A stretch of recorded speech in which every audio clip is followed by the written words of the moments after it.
Write a short note on statement of fatal accidents. The provision relating to statement of fatal accidents is contained in Section 10A of Employees Compensation Act 1923. This section aims to ensure that proper information is provided to the Commissioner regarding the death of a workman caused by an employment accident. According to Section 10A of the Employees Compensation Act 1923, when the Commissioner receives information from any source that a workman has died as a result of an accident arising out of and in the course of employment, the Commissioner may send a notice to the employer by registered post requiring him to submit a statement in the prescribed form. The employer must submit the statement within 30 days from the date of receiving the notice.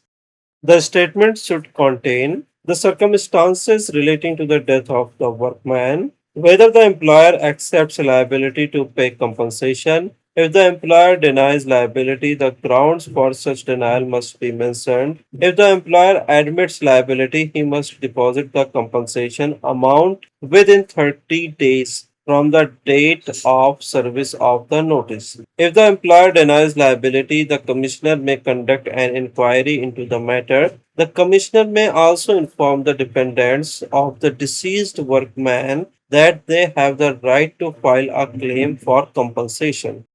Illustration. Suppose a factory worker dies in an accident during employment. The commissioner receives information about the accident and sends a notice to the employer asking for details. The employer must submit a statement explaining the accident and whether compensation is payable. Conclusion. Thus, Section 10A of the Employees Compensation Act 1923 ensures that employers provide proper information regarding fatal employment accidents and helps protect the rights of dependents of deceased workmen.